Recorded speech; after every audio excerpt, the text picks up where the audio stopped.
인플레이션이 이미 통제 범위를 벗어났기 때문에 금리를 인상해도 인플레이션이 잡히지 않을 것이라는 기사가 최근에 여러 개 나오고 있습니다.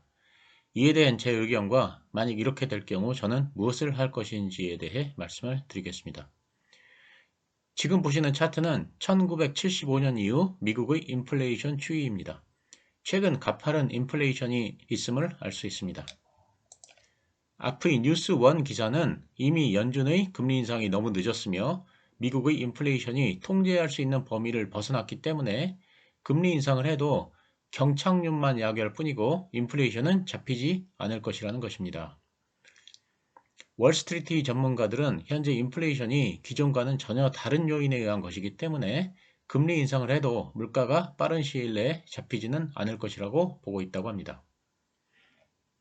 투자업체인 쿼드러틱의 설립자 낸시 데이비스는 현재 인플레이션의 원인은 코로나19로 인한 생산 지체, 물류 병목 현상 등 비전통적 요인 때문이라며 연준이 공격적으로 금리를 인상해도 조만간 잡히지 않을 것이라고 예측했습니다. 코로나19로 인한 생산 정체나 물류 병목 현상은 단기간에 개선될 문제가 아니고 금리를 인상한다고 해도 해결될 일도 아니다라고 강조했습니다. 즉 공급망 등의 문제로 물건이 부족해서 인플레이션이 심화된 것인데 금리를 올린다고 공급망 문제가 해결되지는 않는다는 것입니다. 제가 작년 가을부터 인플레이션은 절대로 일시적일 수 없다는 말씀을 드린 바와 일치하는 의견입니다. 이코노미스트인 크리스 로는 컨퍼런스 보드에서 설문조사를 한 결과 미국 최고 경영자 75%가 금리 인상이 늦었으며 금리를 인상해도 인플레이션이 빠르게 잡히지 않을 것이라고 대답했다고 지적했습니다. 그런데 한 가지 이상한 점이 있습니다. 바로 바이든 정부의 태도입니다. 바이든 행정부는 중국을 대상으로 관세 추가 조사를 검토한다고 발표했는데 이는 물가를 자극하고 인플레이션을 심화시키는 요인입니다. 바이든 정부는 올림픽 기간 내에 러시아 침공 가능성을 지속해서 제기하고 있습니다. 이로 인해 유가가 상승을 하면서 인플레이션을 자극하고 있습니다. 바이든 행정부의 지지율이 하락하는 첫 번째 요인은 인플레이션입니다.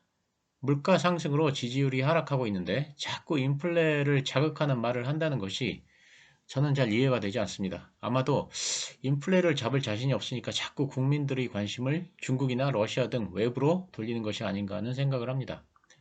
러시아의 전쟁이나 중국의 관세는 미국 국민의 입장에서는 미국 정부를 옹호하고 지지할 수밖에 없는 문제이기 때문에 그렇습니다. 그래서 인플레이션을 잡을 자신이 없는가 하는 의심을 제가 하고 있는 것입니다. 지난주에 발표한 1월 소비자 물가지수가 7.5%를 기록했으며 이는 1982년 이후 최고치라는 발표가 있은 후 주식시장이 크게 하락했습니다. 연준이 아마도 3월에 있을 FOMC 회의에서 금리를 0.5% 올릴 것이라는 우려 때문입니다. 이에 20년 만에 빅스텝 카드를 동원할 가능성이 커지고 있습니다. 연준은 1월 FOMC에서 금리를 올리지 않았습니다. 그래서 주식시장에는 다행이라는 말씀들이 많았습니다.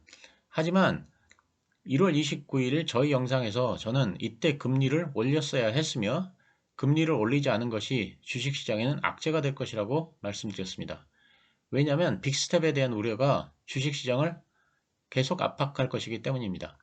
주식시장이 가장 싫어하는 것이 불확실성입니다. 1월에 금리를 0.25% 올렸다면 불확실성은 어느 정도 해소되었을 것입니다.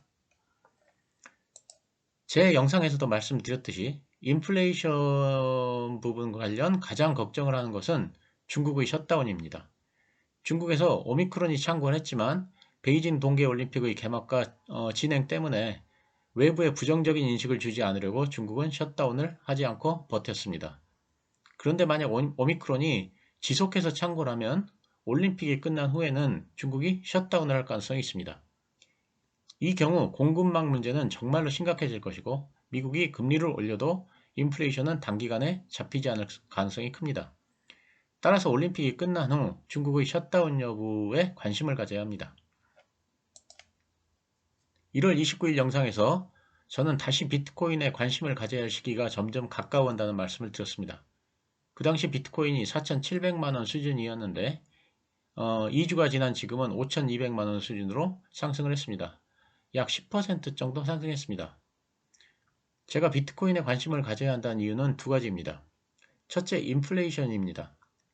비트코인에 있어 금리 인상은 악재이고 인플레이션은 호재입니다.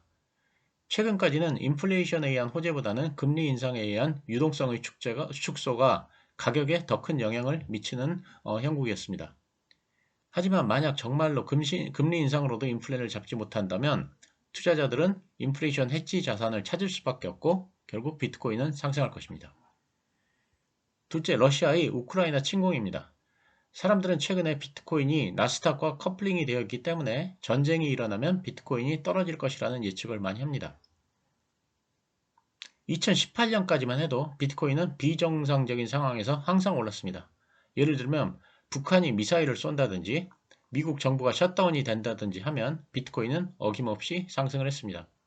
하지만 그 후 월스트리트의 자본이 들어오면서 비트코인이 다른 자산들과 커플링이 되어 움직이는데 어떤 극단적인 상황이 오면 비트코인이 본래의 성질을 되찾을 가능성이 크다고 생각합니다.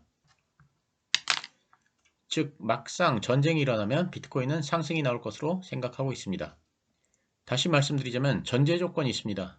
만약 금리 인상에도 불구하고 인플레가 지속된다고 생각을 하거나 러시아가 우크라이나를 침공한다고 생각하는 투자자가 있다면 비트코인이 해지 자산으로서 역할을 할 것이라고 저는 생각합니다. 그렇다고 큰 상승을 하는 것은 아니고 해지를 하는 정도로는 역할을 할 것이라고 기대됩니다.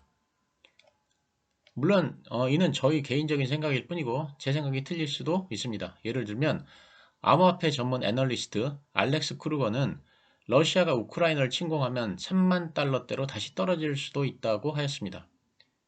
그러면서 이 분석이 틀릴 수도 있다고 하면서 2020년 1월 7일 이란의 미사일 위기 때 비트코인은 위험 회피 자산으로 거래된 적이 있다고 말했습니다. 이 영상은 저희 생각이고 매수나 매도 추천은 아니니 그냥 참조만 하시기 바랍니다. 감사합니다.